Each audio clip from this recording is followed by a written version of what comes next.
이 전 거 되게 재밌었나 봐요. 맛있는 것도 많이 얻으셨네요. 다른 곳보다 대구가 좀 짧게 끝내야 돼서 제가 오늘 불이 나게 설명을 해드릴게요. 제목처럼 다양한 지구 환경과 해양 생물, 주로 저는 해양 생물이 전공이어서 생물에 대한 얘기로 결과까지 말씀을 드리겠지만, 일단 여러분들처럼 생명을 가진 어떤 생명체가 있기까지 어떤 그 전에 바탕이 있었어야만 이런 생명이 있을 수 있을까라는 것부터 오늘 이해를 하고, 끝에 가서 제가 마지막 생물학에 대한 아니면 생명체에 대한 조금 깊은 얘기를 할게요. 일단 여러분들이 사시는 무슨 동, 무슨 구 이런 거를 잠깐 떠나서 여러분들이 지금 어디쯤에 살고 계신지를 가장 바깥 개념서부터 한번 생각을 해본다면, 우리가 있는 이 지구가 속한, 그렇죠, 태양계라고 말을 해요. 사실은 그 전에 탐사선도 별로 없고 망원경의 기술도 별로 없고, 그리고 그 아주 예전에 막연하게나마 이러이러할 수도 있는데 라고만 했던 사실들이 점점 과학기술이 발전해 가면서 눈으로 직접 관찰할 수 있게 되니까 그게 사실화되고 증명이 됐어요. 그 전에는 지구가 둥근해, 네모나네, 어디 가면 뚝 떨어지네, 이렇게 했던 것부터 시작을 했었는데, 이제는 지구뿐만 아니라 아주 우리가 속한 이 행성은 너무나 조그만, 아주 조그만, 저 바깥 개념서부터 본다면 사실은 바깥 개념도 더 큰 개념이 있을 수 있어요. 일단 태양계, 우리가 속해져 있는, 지구가 속해져 있는 몇 개의 행성이 같이 태양이라고 하는 항성을 돌고 있는 태양계. 저는 이게 우리가 중심인 줄 알았어요. 맨 처음엔 지구 하나밖에 없는 줄 알았는데 그거 아니라는 거 알고 난 다음에 태양도 움직이는 줄 알았는데 이젠 태양은 가만히 있고 나머지 애들이 태양을 돈다는 걸 알았고, 그 다음엔 우리밖에 없는 줄 알았더니 저 밖에 우리 같은 애들이 훨씬 더 많이 있다는 걸 알게 됐어요. 게다가 우린 중심도 아니에요.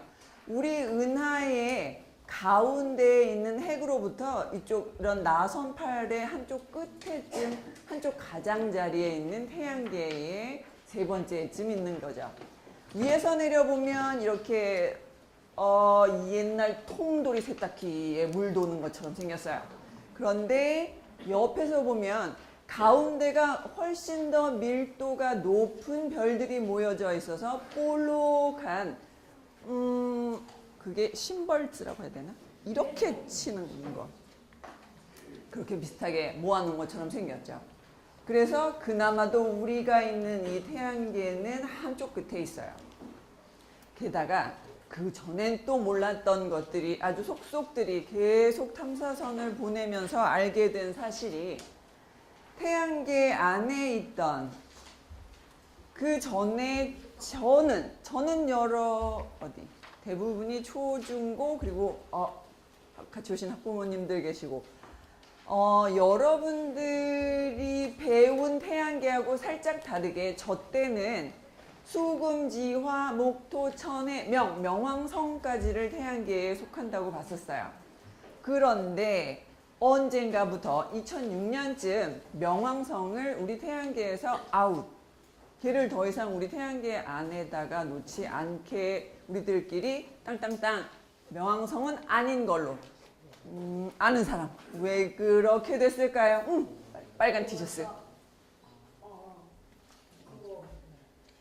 그거 만유인력을 좀 살짝 벗어나서 들고 있대. 알긴 아는구나. 알긴 아는데 누구 더 보충할 사람? 보라색. 행성보다 더 작아가지고. 그래, 둘 다 맞췄다고 칩시다. 맞아요. 명왕성을 뺀 이유가 만유인력은 아니고 하나는, 한 학생이 말한 건 지금 너무 작아서예요. 태양계에 있던 어떤 다른 행성들보다 명왕성이 너무 작은 거지. 너무 특히나 작은 거지. 그 다음에 또 하나 아까 학생이 잘 인력이 어쩌고 이렇게 했던 그걸 좀 더 조금 과학적으로 말하면 원래의 행성이라고 하는 거는 자기의 궤도가 있어서 갔던 자리로 얼마 만에 다시 거기로 돌아올 것. 근데 명왕성을 관찰하다 보니까 얘가 살짝 올 적에 각도가 살짝 틀리게 밑으로 조금 가거나 그 다음 돌아올 적에는 살짝 위로 가거나 자기의 공전 주기를 살짝 벗어나 있었어요. 그래서 2006년도에 더 이상 명왕성은 자기의 공전 주기를, 공전 궤도를 따라가지도 못하고 그게 이게 달라지니까 그 다음에 다른 행성들에 비해서 현저하게 너무 작음으로 얘는 아웃. 게다가 또 하나 발견이 된 게 명왕성이 있던 자리에 걔보다도 훨씬 더 크고 훨씬 더 많은 애들이 몰려있는 카이퍼 벨트라고 하는 이런 띠를 발견하게 된 거죠. 그래서 명왕성은 그들 중에 하나였던 거예요. 그래서 카이퍼 벨트라고 하는 그냥 띠 행성이라고 해야 되나? 이 벨트처럼 생긴 그냥 하나의 커다란 이런 별 모양의 이 벨트 같이 생긴 애를 그냥 무슨 대라고 해놓고 그 다음에 명왕성은 그들 중에 하나인 거로 결론을 내렸어요. 그 다음에 인터스텔라 쪽을 더 가다 보니까 카이퍼 벨트 우리가 가끔 가다가 뉴스에 나올걸요. 뭐 어떤 애들이 우리 지구 쪽으로 달려오다가 저쪽 대기권 밖에서 그냥 불타서 없어지고 어떤 애들이 수도 없이 지구 쪽으로 그냥 달려드는 거예요. 그게 근데 크다란 어떤 구 모양의 어떤 행성이라기보다는 암석 덩어리 같을 때도 있고 어쩔 때는 암석보다 덩어리보다는 좀 큰 애들이 무수하게 그냥 지구 쪽으로 왔다가 사라지고 왔다가 부딪혀서 타버리고 하는 거죠. 그런 애들이 날아오는 쪽을 관찰했더니 카이퍼 벨트를 3차원적으로 저 밖을 둘러싸고 있는 구름대가 있었던 거예요. 보통 날아오는 애들은 저쪽에서 날아오게 돼요. 그래서 지구의 탄생 같은 거를 한번 보면 사실은 빅뱅이라고 하는 거는 하나의 그냥 이론이에요. 여러분들 이제 뭐 어떻게 생겼을까요? 라고 할 적에 대부분들이 빅뱅부터 얘기를 하지만 지금은 빅뱅이 워낙 많은 오류를 풀지 못할 숙제들이 너무 많아서 빅뱅도 이 우주가 어떻게 생겨났을까라고 하는 거에 어떤 던져진 이론들 중에 그냥 하나였는데 지금은 그거보다 다른 두 가지의 이론이 조금 더 받아들여지고 있어요. 빅뱅이 너무 많이 얻어맞는 거죠. 뭐를 설명하지 못하는 게 너무 많아졌어요. 그래서 다른 것으로 설명을 하게 되었는데 어쨌든 뭐가 됐든지 간에 그런 우주의 처음 생성 때에 그 다음에 어떤 에너지 레벨이던 뭔지 어떤 것들이 점점 커갔었을 적에 큰 에너지 레벨에서 그게 폭발이었던 아니면 파동이었던 아니면 어떤 웨이브였던 이 오르트 구름대처럼 있는 이 자리에 있는 것들이 처음에 있던 이 우주를 구성하던 같은 어떤 작은 물질들이었던 거죠. 그래서 터져 나감과 동시에 그냥 떠돌다가 끝끝내 태양으로부터 그냥 멀리 있는 순서대로 우리가 지금 발견을 하게 된 거라는 식으로 설명들을 해요. 아직 잘 모르죠. 나중에 가서 또 한 50년 후쯤 뭔가 더 획기적인 관찰 방법이 나타나고 또 더 많은 탐사선들이 가서 그거 아니에요 라고 하면 그거 아니에요. 과학은 우리가 정의하기를 수학을 바탕으로 실험으로 또는 관찰로 입증할 수 있는 학문이 과학이어야 한다가 우리가 명제로 만든 거예요. 다른 사람이 뭘 해놓은 게 아니라 그냥 우리 스스로 과학은 이러이러한 학문이다 라고 했으니 수학을 바탕으로 해야만 하고 그 다음에는 어떻게 됐든 증명할 수 있어야 되거든요. 그 다음에 다시 재현도 할 수 있어야 돼요. 근데 그렇게 하지 못하면 그냥 이론, 무슨 설 이렇게 있다가 사라지는 거죠. 여러분들이 살고 계시는 이제 지구쯤으로 한번 들어와 볼게요. 그 밖에 우주는 일단 아주 나중까지 잘 모르는 숙제라고 치고 여러분들 살고 계시는 한반도예요. 좀 바다가 많네요. 이쪽이 모두 다 태평양으로 넓게 되어 있네요. 지구본을 이렇게 좀 더 돌려서 러시아나 어디쯤에 우리나라라는 게 있었다면 대륙이 이렇게 뚝 중간에 있었을 텐데 지금 우리가 위치한 대한민국이 위치한 곳은 더 동쪽으로는 태평양이라고 하는 태평양을 가기 전에 사실은 일본 열도가 이렇게 막고 있기는 해요. 보시면 사실은 태평양과 우리는 딱 면해 있지는 못하고 늘 이렇게 열도라고 이게 거의 전에 이 다음쯤에 그림쯤에서 나오겠네요. 붙어 있었던 애들이었거든요.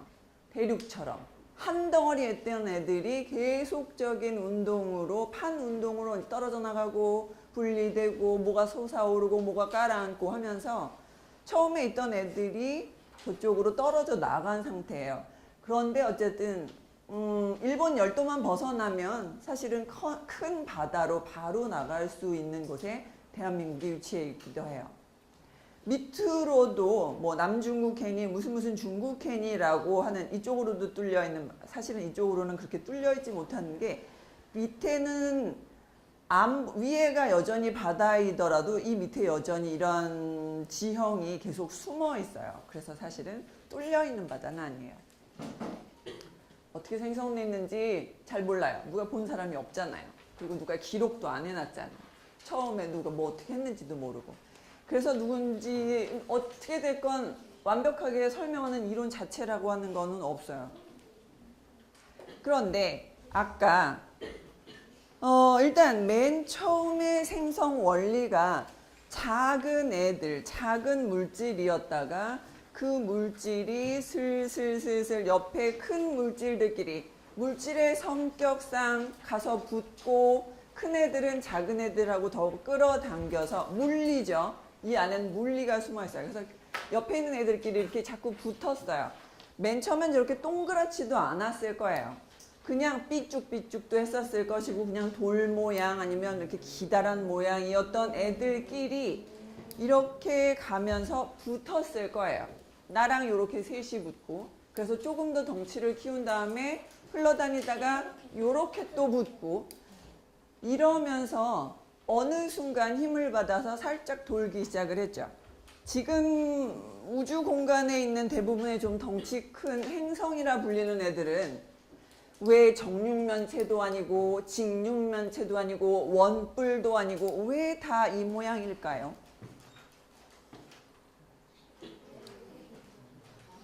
어디 여학생 없니? 여학생 한번 대답 좀 해보자. 왜 구 모양일까? 왜 원뿔도 아니고 원통형도 아니고 그렇게 행성이라 불리는 애들은 왜 다 저 모양일까? 얘요. 네. 네, 그 힘 때문에 왜? 중력이 작용하긴 하는데 중력 때문에라고 하면 한 반만 맞췄는데 자전이요? 자전이라. 자전이라. 저 모양이 뜻하는 것은 맨 처음에 끌어당기는 힘이 나오는 게 맞아요. 끌어당기는데 가운데 어느 중심으로부터 골고루 끌어다닐 수 있는 모양이 딱 저 모양이에요. 그죠? 가운데 핵을 중심으로 골고루 어디에선가 똑같이 힘을 받아서 끌어당길 수 있는 모양이 바로 구 모양밖에 없는 거죠. 원뿔은 핵이 가운데 위치할 수가 없어요. 그죠? 무게중심이 거기 있을 수가 없어요. 원통도 마찬가지죠. 원통은 그냥 양쪽의 중심을 받아서 가운데를 중심에 놓을 수는 있으나 모든 가장자리에 닿는 힘이 일괄적으로 같지 못해요. 정육면체, 직육면체 당연히 안 되죠. 가운데로부터 가장 바깥쪽의 모서리나 변으로 가는 그 거리 자체가 달라서 힘이 달라져요. 우주에 존재하는 그나마 좀 크게 형성되어 있는 이 행성이라고 하는 애들의 그러니까 모양이 9일 수밖에 없는 이유는 반만 맞췄어도 줘야지. 그치? 잘했어요. 그래서 지구는 일단 굉장히 오랜 시간 동안에 걸쳐서 이렇게 커다랗고 둥그렇게 되었어요. 여러분들이 살고 계시는 지구, 여기 땅 딛고 있는 건 다행히도 맨 바깥쪽에 이 지각 위에 살고 계시지만 지구의 역사를 볼 적에 원래 이렇게 컸던 놈이 아니잖아요. 처음에 작은 애서부터 아까 이렇게 막 서로 붙어서 형성됐다 했죠.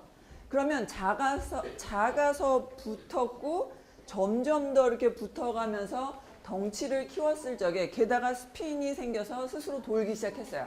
그럼 여러분들 어떤 물건을 돌려봤겠지만 돌렸을 적에 이 가운데 당기는 힘이 가운데라고 했었을 적에 무거운 것이 바깥쪽에 존재할까요? 가벼운 것이 바깥쪽에 존재할까요? 그렇죠. 가벼운 게 바깥쪽으로 존재를 하고 무거울수록 안으로 돌면서 자꾸 파고 들어갔을 거예요. 지구에 그래서 핵이라는 게 생긴 거죠. 처음에는 핵이라고 하는 건 눈 뭉쳐봤겠지만 처음에 아주 작은 좀 단단한 물질을 안에 넣고 눈덩이를 뭉치면 정말 잘 뭉쳐지고 단단하게 돼요. 근데 처음부터 그냥 눈 파우더만 가지고 이렇게 하려고 하면 자꾸 부스러지는 데다가 단단한 공 모양이 되지 못하는 거죠. 그래서 핵이 안에 있는데 그 핵이 맨 처음에는 그냥 말 그대로 안에 있는 코어 부분이라고 생각을 해서 이렇게 됐겠구나 라고 했어요. 근데 보다 보니까 자꾸 어떤 거를 연구하다 보니까 우리 지구 안에 있는 핵이 한 부분이 아니라 살짝 두 부분인 것 같네 라고 생각해지기 시작을 했죠. 저쪽 교복팀들 한번 물어보자. 여기 교복군단들. 뭘 연구하다 보니까 그걸 알게 됐어요. 핵이 하나의 단일 물질로 이루어진 게 아니라 지구 안에 있는 핵이 살짝 다른 물질로 돼서 내핵이 있는 것 같고 바깥쪽에 외핵이 있는 것 같다라고 생각하게 됐던 이유. 뭘 하다 보니까 알게 됐어. 그렇지. 그렇죠. 지진파를 연구하다 보니까 지진파가 그냥 파라고 하는 건 그 안에 있는 성상이 같은 물질이라면 당연히 예상되는 지점으로 어디에 가서 도착을 해야만 했을 거예요. 그런데 꺾이더라고. 지진파를 연구를 하다 보니까 통과를 하고 나서 꺾여서 어디 영뚱한 다른 곳에서 관찰이 되는 거예요. 나머지 파가. 그래서 봤더니 돌다 보니까 이제 이것도 상식이 된 거죠. 아까 말했듯이 가장 무거운 게 안쪽으로 파고들었다고 그랬잖아요. 여러분들이 아는 가장 무거운 애들 뭐가 있을까요? 철이요. 이거 문제 아닌데 어떡하니. 다음번에 또 해줄게요. 가장 안에는 이너코어라고 하는 솔리드, 고체 형태의 금속이에요. 가장 무거우면서 고체로 되어 있는 거죠. 그리고 그 바깥쪽은 저 안쪽은 그럼 여기 너만 줄게 문제를. 지구의 안쪽은 너무 뜨거울까요? 너무 추울까요? 뜨겁습니다. 그렇죠. 너무 뜨거워요. 그래서 금속이 녹았어요. 그래서 외핵은 액체 상태예요. 그리고 나서 그 바깥쪽에 여러분들 잘 아는 멘틀층이 있고요. 그 다음에 그 위가 여러분들이 이렇게 딱딱하게, 그렇죠. 지각층이에요. 여전히 지구가 여전히 액티브하게 활동하고 있기 때문에 그 안쪽을 보면 이렇게 뜨거운 애들이 삐쭉삐쭉 이렇게 올라오고 있는 거죠. 틈을 사용을 해서. 올라왔으니 내려가는 곳도 있겠네요. 당연히 대류니까. 그래서 하와이 어디쯤에 그 밑에 그 안에 그 틈을 이용을 해서 뜨거운 열수 같은 것들이 올라와요. 그 다음에 아프리카 있는 쪽에서도 올라오고요. 대서양 중앙 해령대에서도 그 벌어진 틈을 이용해서 뜨거운 열수 같은 것들이 올라와요. 그러면 이제 아까 봤습니다. 우리가 살고 있는 거는 구 모양이고 근데 너무 오래 돌았어요. 너 태생이 구 모양이어서 계속 자전을 하면서 빙글빙글 돌고 있는데 너무 오래 도는 거죠. 한 45억 년쯤 돌았나요? 그랬더니 계속 빙글빙글 돌면 허리 부분이 이렇게 뚱뚱해지기 시작했어요. 그래서 극반지름보다 적도 반지름이 살짝 뚱뚱해요. 이게 너무 오래 돈 결과예요. 그러면 이제 우리들이 실생활에서 느낄 수 있는 해까지 도달 당연히 못하죠.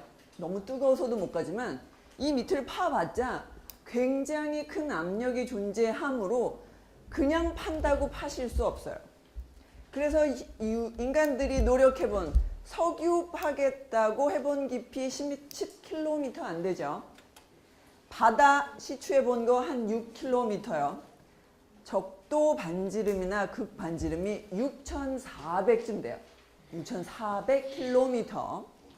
남아프리카에 있는 다이아몬드 광산이나 금광 있는 거 한 4km 파면 많이 나와요.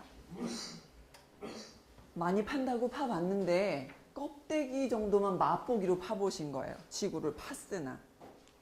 게다가 대구 지하철은 그렇게 깊이 파지 않은 것 같아요. 제가 아까 반월당역이었고 부류 그리고 여기가 20역이었나?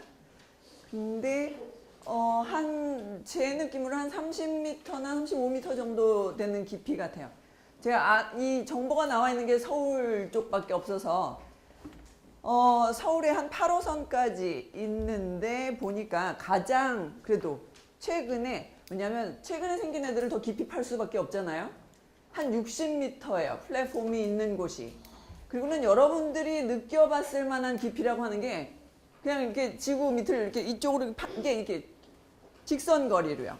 그러니 여러분들이 느껴봤을 만한 이 핵을 향해서 그 지구 안쪽으로 들어가 보신 건 한 40m 들어가 보신 거예요. 그죠?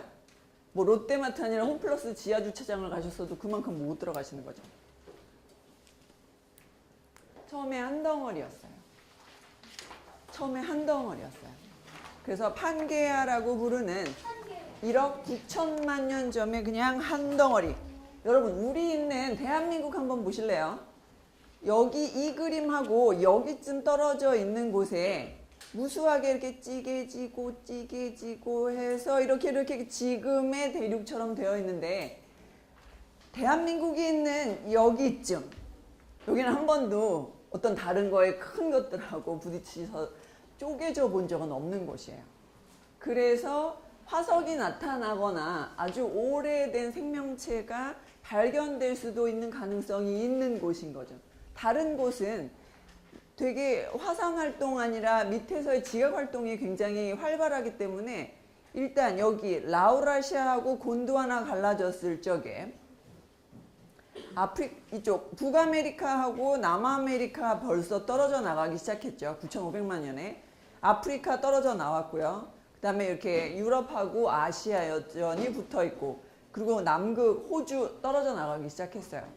그 다음에 맨 지금 한 1500만 년 전쯤 된다고 했었을 적에 남극 완전히 이쪽으로 내려가 있고 호주 나가 있고 처음에 이 마진 보시면 그 직서 붙이듯이 여러분 그러니까 어렸을 적에 해봤죠. 막 한 1000개 퍼즐 맞춰보기 후루룩 그 뭐라고 해야지 되죠? 그 조각들 엎어놓고 다시 그 가장자리나 아니면 그림의 모양 보고 붙여가 보기.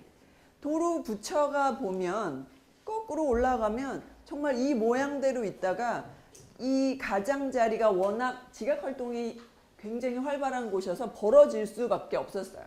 그 밑에가 아까 이전에 플룸 올라온다 했잖아요. 뜨거운 애들. 저 안에 있는 내핵이나 외핵으로부터 여전히 그 뜨거운 애들 때문에 갈라진 틈 사이로 뭐가 막 올라오니 벌어질 수밖에 없었어요.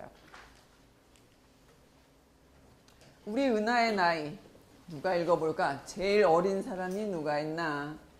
이 굉장히 많은 동그라미에 약한 친구 어디 여기 읽어보자. 우리 은하의 나이 몇 년이래?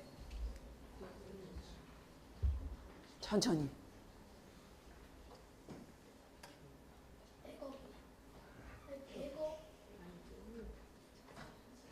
형이니? 아, 어머님 안 계신가요? 혼자 왔니? 어머님 도와줘 보세요. 우리 은하의 나이 차근히 1, 10 이렇게 하고 읽어보세요. 알겠어요? 저 여학생한테 기회 갑니다. 다시 잘 해봐.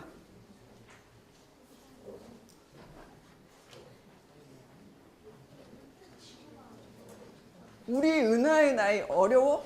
아, 어이 어디 손든 저쪽 흰색.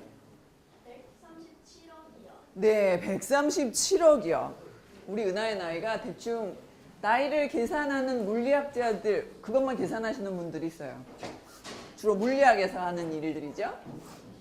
137억 년, 지구 나이 45억 년, 그 다음에 바다 나타난 거 한 38억 년, 그 다음에 여태까지 그냥 발견한 것 중에 최초의 생명체 화석이 한 35억 년. 근데 그 전 거 발견이 되면 그냥 뒤집히면 돼요. 근데 여태까지 발견한 화석 중에 그냥 제일 오래된 게 저거여서 아, 저때쯤 생명체가 이러이러한 건 나타났구나. 지금의 대륙 아까 1500만 년. 그 다음에 우리쯤 이렇게라도 이렇게 비슷하게 생겨서 구부정하고 키는 작지만 비슷하게 생긴 이런 유인원과 비슷한 우리의 조상처럼 나타난 이분들.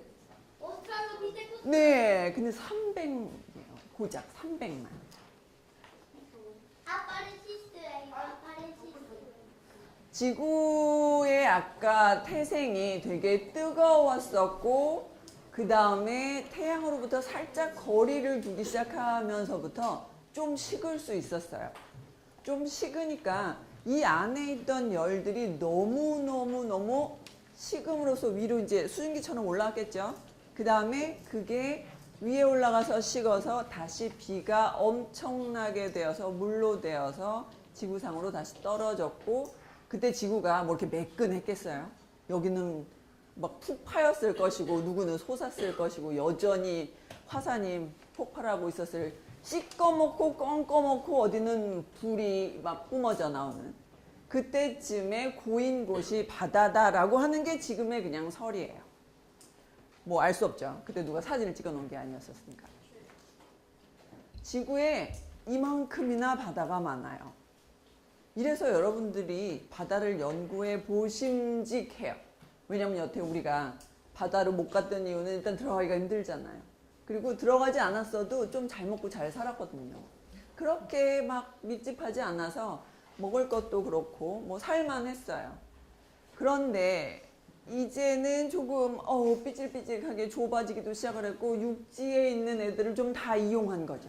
그래서 바다를 좀 더 많이 이용을 했으면 좋겠다라고 해서 점점 더 바다를 이용하거나 바다를 연구한 사람들이 많아지고 있어요. 게다가 남반구는 여러분들 북반구 사셔서 그래도 이렇게 땅 디디고 그래도 여러분들의 아파트에 살고 계신 거예요. 남반구였으면 남극 대륙하고 그 다음에 호주 정도일 거예요. 그리고는 나머지는 다 바다인 거죠. 괌 근처에서 괌보다 조금 더 서쪽 북쪽으로 가면 에베레스트산 우리 제일 높다고 하는 건데 그걸 이렇게 뒤집어도 저 마리아나 트렌치에다가 쏙 들어가 버릴 그런 삼각형이 되는 마리아나 해구라는 곳 11,000m 정도 되는 곳이 그래도 제일 깊다고 알려져 있어요.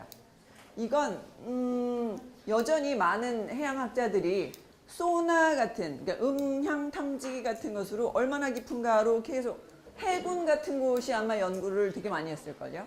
러시아 아니면 프랑스 이쪽 미국 해군이 막강했던 나라들이 다 돌아다니면서 어디가 솟아있고 어디가 꺼져 있고 이런 거는 지형도를 아주 잘 만들어놨어요. 그리고는 재미있는 생각을 해봤던 게 여기 있는 흙 다 파서 바다 메꾸기 시작을 하면 당연히 바다가 되겠지. 그죠? 아까 3대 7이잖아요. 여기 있는 다 흙 파가지고 바다 메꾸기 시작을 하면 수심이 2,400m나 되는 모두 다 바다가 된다고 계산이 났어요. 처음 지구 자체가 생명체가 있을 수 없었던 이유가 45억 년쯤에 여러분 한번 생각해 보세요. 일단 막 여기저기 불탔을 거예요. 게다가 뭐가 계속 날아오면서 지구랑 부딪혔겠죠. 그 당시에 그 많은 그 성간 물질 플러스 우주에 있던 핑핑핑 날아다니는 애들 플러스 여전히 지구도 그 당시 자기의 몸뚱아리를 키우면서 돌고 있었을 당시에 맨날 뭐가 불탔을 거고, 불탔으니 그 물질 타면서 연기 났었을 거고, 불나고 연기 나고 껌껌하고, 게다가 태양 가까이에서 그 많은 무시할 수 없는 태양풍, 그 다음에 여러분들 어떠한 살균을 할 적에 하는 그 자외선, 여러분들 UV 막으세요, 뭐 크림 바르고 선블럭 하듯이 하는 그런 정도가 아니라 정말 누구를 죽이거나 우리들의 유전 물질이라고 하는 DNA 자체를 왜곡시킬 수 있는 그런 정도의 자외선이 아주 빵빵하게 있었어요. 그냥 바로 내리쬐던 거죠. 왜냐하면 그 당시에 막아줄 만한 오존층도 없고, 그 다음에 또 하나 대기가 형성될 만한 수증기니 뭐니 있다는 거 하나도 없었으니까요. 그냥 검은색 연기만 맨날 매일매일 났었을 거예요. 근데 그러다가 아까 바다 생겼다 했네요. 좀 식어서 올라가서 수증기는 저 위에 그냥 수증기 정도가 아니라 이게 아주 그냥 많은 거예요. 지구의 나이가 45억 년일 테니 지구의 나이도 아주 많은 거죠.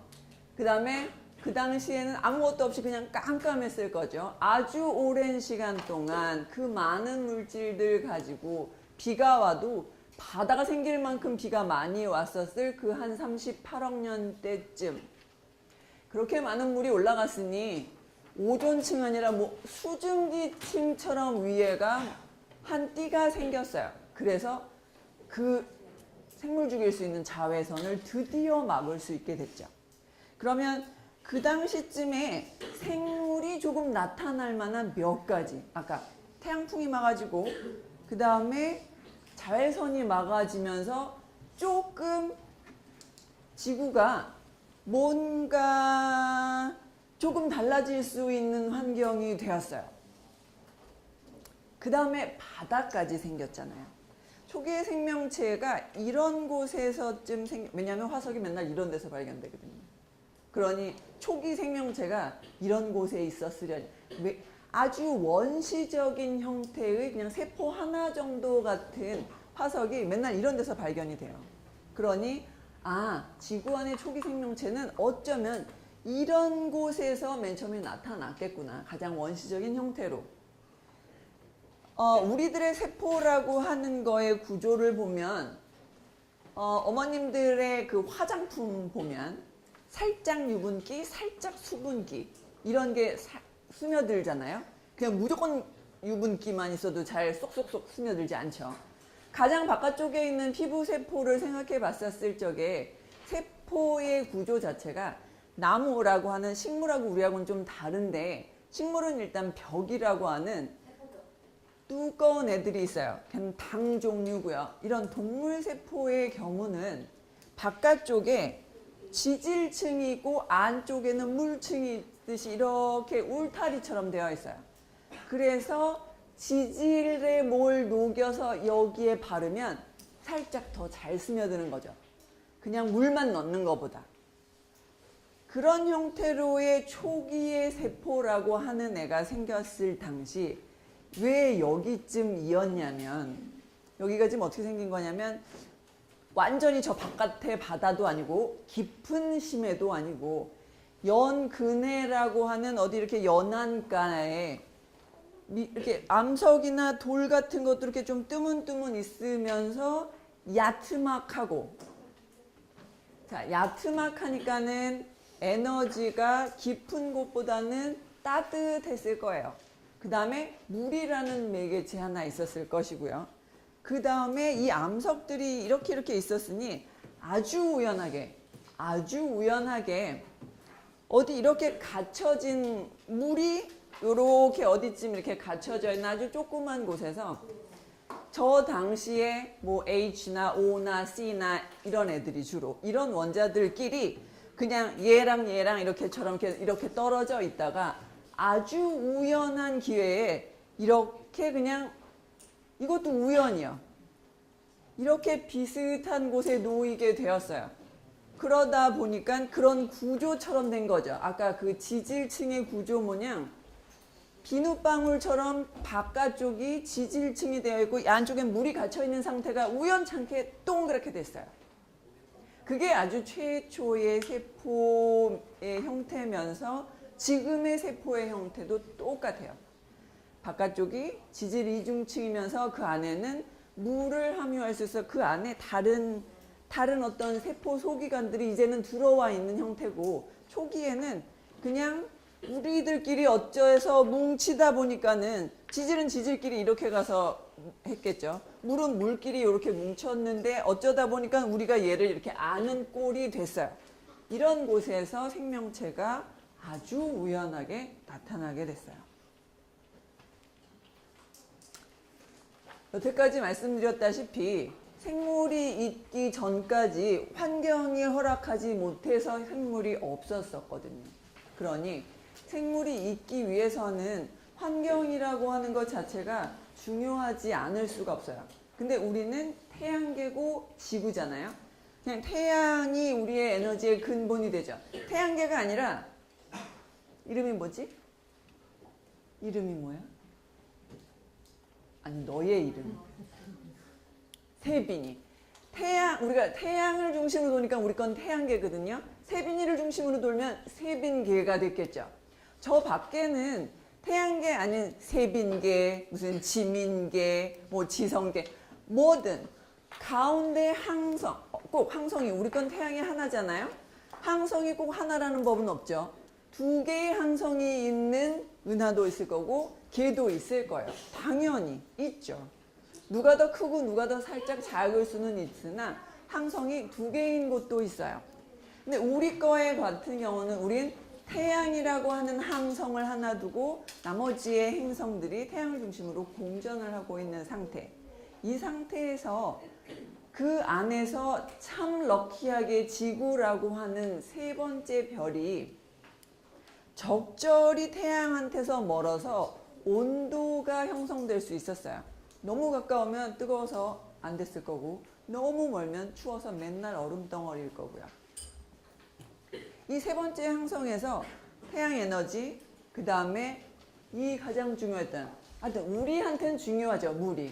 다른 계에서는 물 말고 다른 매개체가 있을 수도 있어요.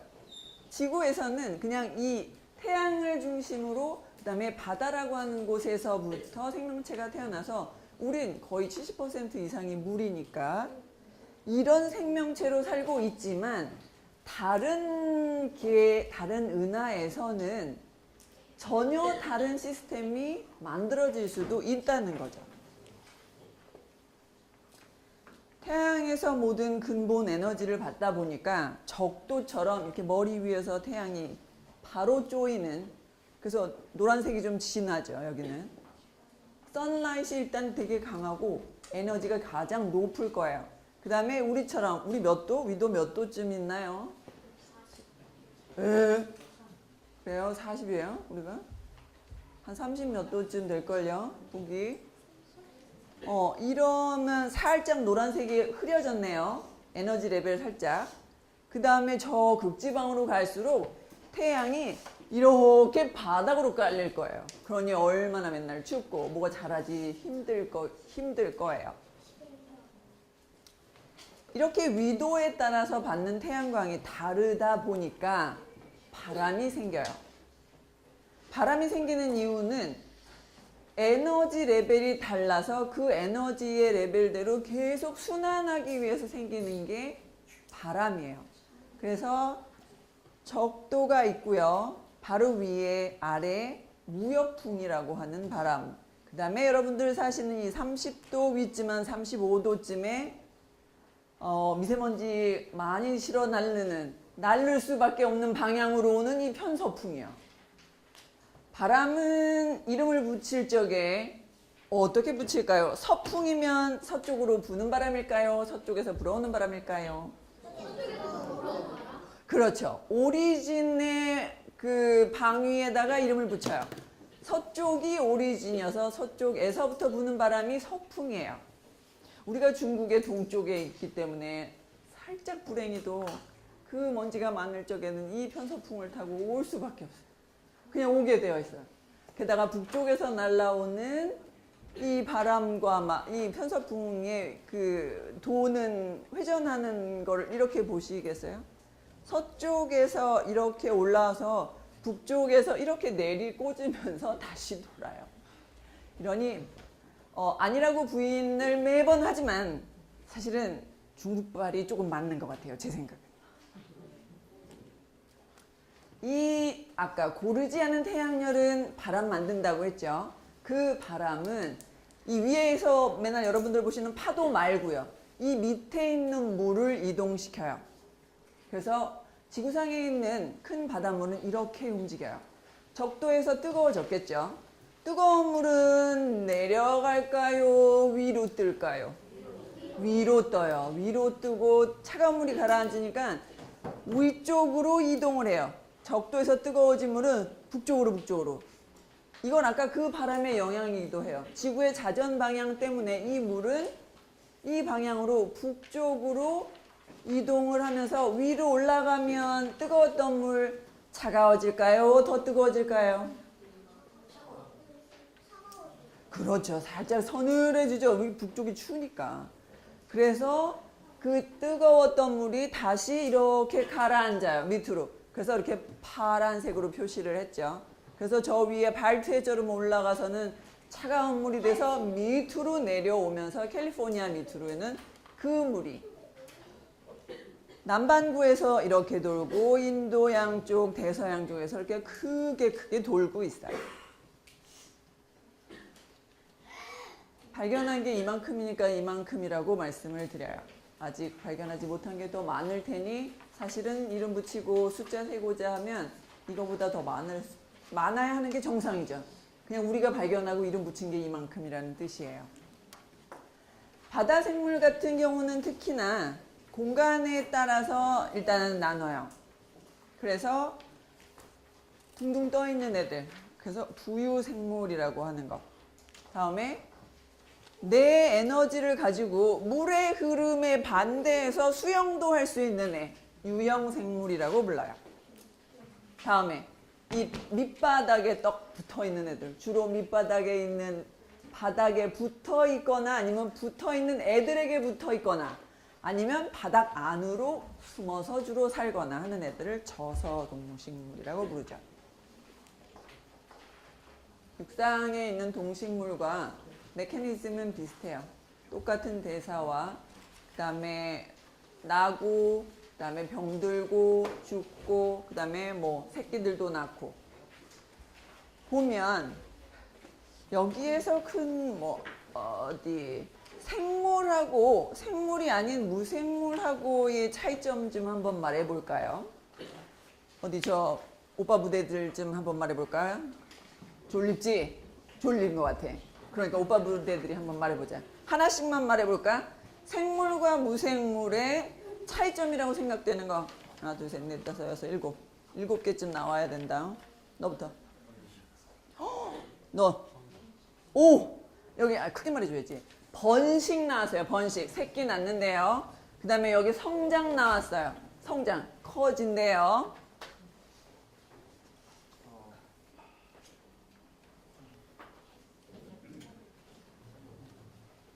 종민이부터 할게. 생각하고 있어요. 종민이. 성민이. 야, 뒤는 왜 봐? 야, 성장하려면 아니 그렇지 먹어야죠. 뭘 먹는 무생물이 먹는 거 봤어? 의자는 뭘 안 먹어도 되잖아요. 그 다음에 이름표를 가린다 너. 재현이.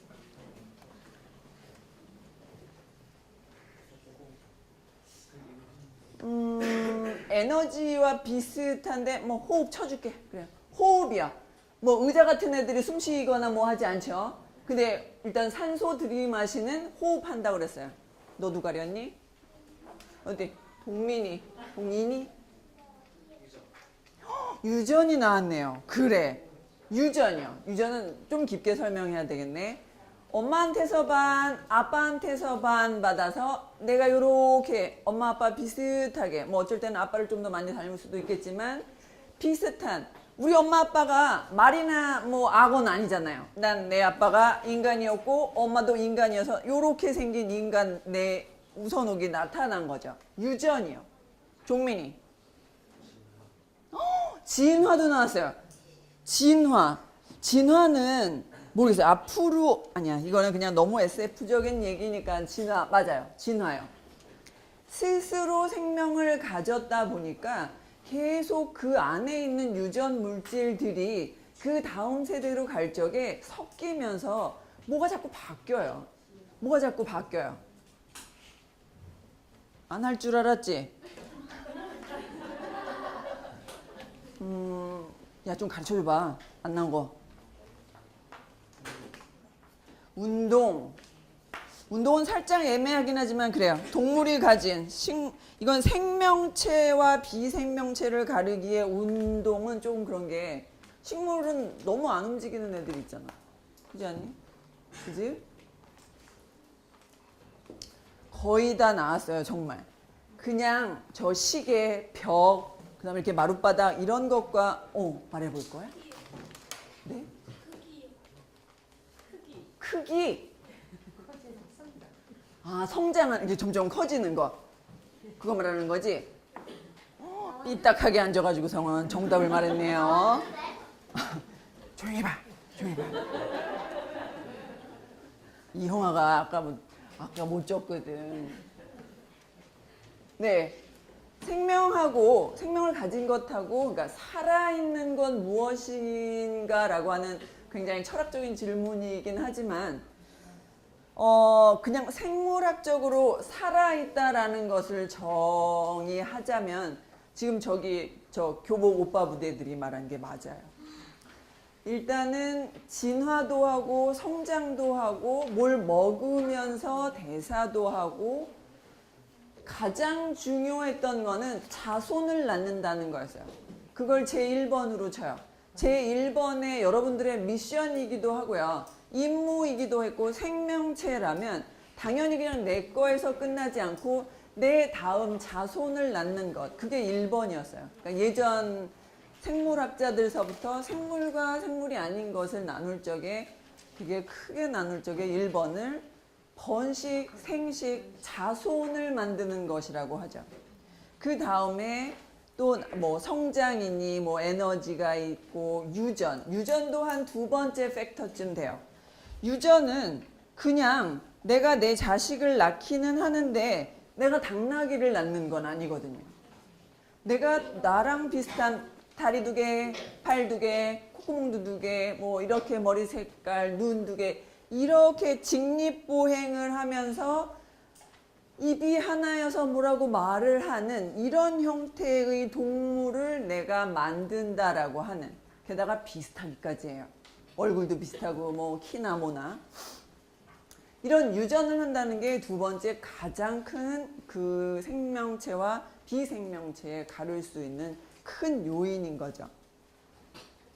여러분들처럼 엄마랑 아빠랑 자식을 만드는 경우도 있는데 얘네들처럼 여기 어디 하나가 찔끔찔끔 이렇게 나와서 나랑 똑같은 거 하나 만드는 애들도 있어요. 그냥 뚝 떨어져 나와서요. 그 다음에 여긴 애 낳고 있네요. 애기를 직접 우리들처럼 비슷하게 생긴 조그만, 어미랑 비슷하게 생겼는데 어미보다 그냥 크기가 조그만 애를 낳는 애들도 있어요. 얘는 산호인데요. 그냥 난자와 정자를 물속에서 이렇게 방출을 해요. 그러면 물속 안에서 신기하게 지네들끼리만 교배를 해서 그 산호종의 애기를 만들어요. 산호 중에서도 이렇게 난자 내보내고 이쪽은 이렇게 정자 내보내서 이 물 안에서 그냥 이렇게 수정이 일어나는 애도 있지만 산호 중에는 난자 정자를 방출하지 않고 그 안에서 아기까지 만들어서 아기를 이렇게 퐁퐁퐁 내는 산호도 있어요. 그러니까 굉장히 많은 그쵸, 한 38억 년쯤 됐다고 치고 38억 년 동안에 계속 자기 자손을 만들어 왔으니 얼마나 많은 생식의 방법이 있겠어요. 누구는 쉽게 빨리 만들어야 되고 빨리빨리 한 20분 만에 하나 만들어요. 이렇게 얘네들은 20분 만에 하나가 2개가 되는 거죠. 2개가 4개 되고 이런 방법을 택한 애도 있는데 정말 한 마리만 나오면서 낑낑대고 우리 같은 경우 한 10달 아파야 돼, 10달 갖고 있다 나는 거잖아요. 코끼리의 경우 더. 그 다음에 얘는 1년에 한 번씩 우리 바다는 1년에 한 번씩 낳고요. 열대 바다는 한 4번쯤 나요. 물이 늘 따뜻하니까. 이렇게 굉장히 다양하게 많은 종류의 생명체들이 자기 나름의 자손 만드는 방법을 가지고 진화를 해왔어요. 그리고는 이렇게 병도 성장하고요. 그 다음에 이렇게 병도 들어서 죽고요. 아까 대륙하고 바다가 한 3대 7이다 보니까 근데 우리가 바다를 직접 들어가지 못하다 보니까 맨날 육상만 연구를 했어요. 일단 눈에 보이는 것부터 연구를 한 거죠. 근데 이제는 바다로 갈 수 있는 많은 장비들, 과학기술 발전하다 보니까 전에서 바다에서 그냥 소금 얻고 일양원소 같은 거, 대륙 이런 육상에서 얻는 것보다 좀 많이 얻을 수 있는 것들을 바닷물에서 얻어왔었는데 이제는 그것뿐만 아니라 좀 더 과학기술이 발전하다 보니까는 대형 해조류, 긴 미역다시마는 여러분들은 맨날 식탁에서나 봐서 맨날 요만한 거나 본 거죠. 엄마가 잘라주지 않으면 미역이 원래 얼마의 길이었는지 본 적이 없겠네요. 다시마도 그렇고요. 한 20m쯤 돼요. 저희 바다에서 자라는 애들은 한 20. 그 다음에 조금 더 뜨뜻한 바다 한 대만쯤에 있는 거는 한 5층, 건물 5층 높이쯤 자라요.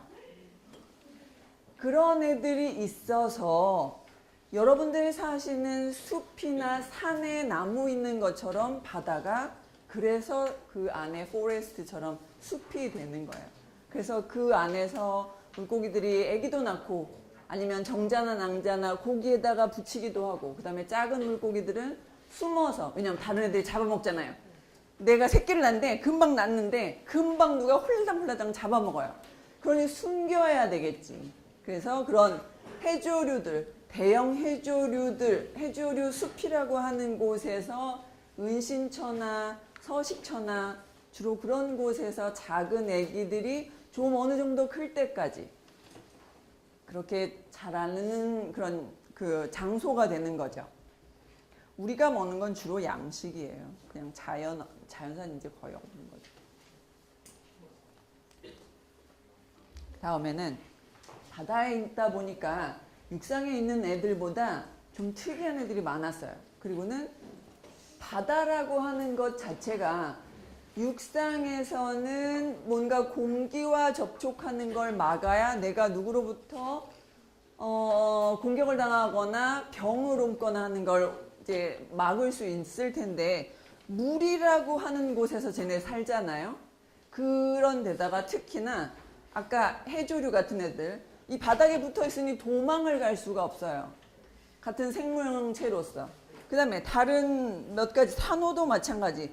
주로 그런 애들은 어떻게든 자기를 방어는 해야지 되겠는데 몸이 이렇게 자유롭지 않은 애들 중에서 독을 가지고 있는 애들 되게 많아요. 주로 오면 이렇게 팅팅팅 쏴서 화살처럼 쏴서 그 옆에 와서 날 먹으려고 하는 애들에게 독화살 같은 걸 날리죠. 평소에는 이렇게 숨기고 있다가. 그 다음에 다른 해조류의 경우도 그 끈끈한 겉에 물질 같은 거 있어요. 그런 뮤코즈, 가래침 정도 되려나? 그 정도의 점액질을 가지고 자기를 방어를 해요. 그리고 다른 애들이 이렇게 먹었을 적에 이거 뭐지? 하고서는 안 먹으라고. 그런 물질들을 공학적으로 이용을 해요.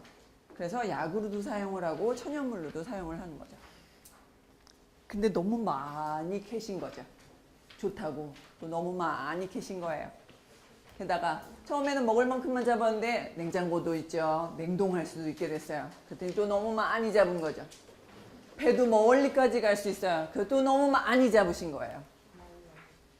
게다가 골고루 먹었으면 좋은데 안 맛있는 거 골고루 먹으셨으면 되는데 맛있는 것만 또 잡으신 거예요. 그러니 이렇게 없어졌죠. 다음에 여러분들이 쓰고 남은 모든 쓰레기들 결국으로는 바다로 가요. 하수종말 처리장, 그 다음에 폐수 처리장, 여러분들 이제 쉬야한 거, 뿌뿌한 거, 그 다음에 설거지한 거, 이런 거 모두 다 하수종말 처리, 폐수 처리를 거치기는 하는데 마지막에 액체는 결국은 바다 쪽으로 방류를 하게 돼요. 그리고 그냥 뭐가 됐든 지하수로 흘러들었던 애들 그냥 바다로 흘러들게 되죠. 그 다음에 그 전에는 일부러 그냥도 갖다 버렸어요.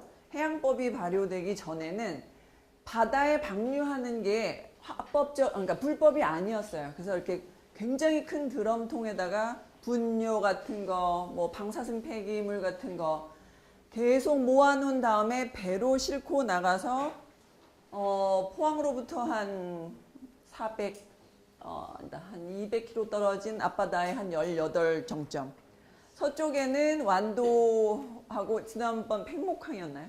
그 바깥쪽, 더 중국 쪽으로 한 16개의 정점. 그 다음에 남해바다로는 통영과 여수 사이에 그 밑에 한 16개의 정점에 제가 정점이라고 하는 그 스팟에 그냥 갖다 버리는 거예요. 투기 장소가 있었어요. 근데 이제 전 세계적으로 하지 마세요가 된 거죠. 그렇게 갖다 버렸더니 이렇게 죽어요. 얘네들도. 똑같이 우리 같은 암에 걸려서. 이렇게. 그래서 이제는 갖다 버리지도 못할 뿐더러 다시 아까 숲을 만드세요 하듯이 식목일 같은 게 이건 우리나라에 있는 거예요. 그래서 가서 다이버가 이런 아까 말했던 김역다시마와 비슷한 그런 애들을 데리고 가서 여기 이렇게 정말 심어요. 키오스트 소개를 하고 금방 끝내야 되겠네요. 제가 온 해양대학교하고 해양과학기술원에는 해양이라고 붙어 있지만 수학, 물리, 화학, 생물 이 모든 4가지의 분야 플러스 파생된 분야에 많은 박사님들이 일을 하고 있어요. 한 1200명 정도 일을 하죠. 그리고는 우리나라에 있지만 않고 뉴욕에 하나, 페루에 하나, 괌 위에 있는 축이라고 하는 아일랜드에 하나, 영국에 하나, 중국에 하나, 그 다음에 최근에 인도네시아에 하나 연구소가 같이 생겼어요. 중2 때서부터 저 축에 있는 열대해양기지에 인턴십 가실 수 있어요. 그렇게 20명 안짝으로 뽑는 것 같아요. 그러니까는 한번 웹사이트에서 어플라이를 하시고 한 일주일, 한 열흘 정도 가시네요. 가서 축이라고 하는 열대해양기지에서 이런저런 해양생물, 해양지, 해양학 이런 것들을 배우실 수 있어요. 우리나라가 갖고 있는 사람 못하는 잠수정이요. 유인은 우리나라 아직 없어요. 다른 나라 물론 해양을 주름 잡았던 프랑스 당연히 있죠. 러시아, 미국 있으니까 러시아 당연히 있겠죠. 그 다음에 미국, 러시아 있으니 일본 당연히 있을 거예요. 일본이 얼마 전까지 6,500m급으로 제일 깊이 들어갔는데 중국이 그 바로 다음으로 7,000m를 찍어서 지금은 중국이 제일 밑으로 들어가 있어요. 저희 나라가 가지고 있는 6,000톤급의 연구선이고요. 그거는 아까 뜨거운 물 올라온다 했죠. 어딘가 밑에 갈라져서 지구 핵쯤이 어디 갈라서 뜨거운 열수 올라온다 했잖아요. 그런 쪽으로 탐사 다니고 있는 데예요. 그래서 그 뜨거운 곳에서도 이렇게 그러니까 홍합이니 개니 이런 애들이 아까 열수면 얼마나 뜨거울까 하시겠지만 한 300도쯤 돼요. 그럼 다 쪄져 있는 거 아니에요? 네?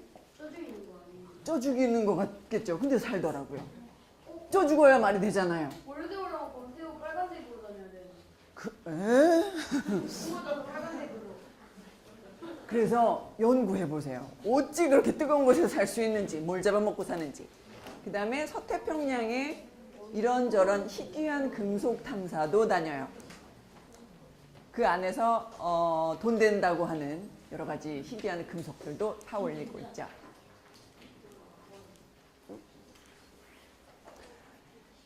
이게 아까 말했던 내 엄마가 당나귀가 아니고 내 아빠가 말이 아니고 난 우리 아빠가 인간이었고 엄마도 인간이어서 요렇게 태어난 우선옥이 된 그 근거예요. 데옥시리보스 뉴클레익 애시드라고 하는 DNA. 길죠? 그래도 DNA의 풀 네임 정도는 한번 알고 계세요. 저 오빠 부대, 교복 부대, 그죠? 길게 푼 거 DNA만 하지 마시고 DNA의 원래 이름은 뭔지 정도는 한번 알고 계세요. 이 근거가 가장 안쪽에 지구상에 있는 유전암호는 일단 저 안에 있어요. 다른 행성은 모르겠어요. 다른 개는 모르겠어요. DNA 아닐 수 있어요. 근데 이 지구상 안에 있는 생명체들의 유전암호는 일단 저 DNA 안에 저장되어 있고 저걸 근거로 그 다음 생명체를 고스란히 만들어요. 그래서 여러분들은 호모사피엔스처럼 계속 사시고요. 개는 개의 자식을 낳고 그 다음에 고양이면 고양이의 자손은 고양이가 될 수밖에 없는 거예요. 마지막인데요. 지금 이렇게 생명체라고 하는 거, 무생물과 다른 점 이런 거 말씀을 드리면서 저기 교복부대도 있겠지만 저희들이라고 하는 것 자체가 아까 45억 년, 38억 년에 걸쳐 굉장히 오랫동안 진화해 왔고 그게 그냥 우연히도 여러 개의 그런 택할 수 있었던 보기 중에 그냥 하나인 거예요. 여러 가지 갈 수 있었던 그냥 진화 중에 그냥 효율적인 시스템들 중에 하나가 우연찮게 돼서 그래도 가장 고등하다고 하는 여러분 호모사피엔스가 되신 거였는데 그러니 맨날 어떤 질문 하나에 정답이 하나 이건 말이 안 되는 거죠. 이건 말이 되지 않아요. 적어도 생명공학이나 생물학을 이해를 하신다면 이 과정에서 다른 생명체 아까 누구는 뚝 분질러져서 자기 자손을 만드는 방법도 있다 했고 누구는 아기를 낳고 누구는 정자 난자를 뿜어대면서 이런 각자 다른 방식의 삶들도 있다는 것. 그래서 다양하게 살아온 것이 지구라는 점. 그런 거를 이해하시라고 오늘 강의를 해드렸습니다. 감사합니다.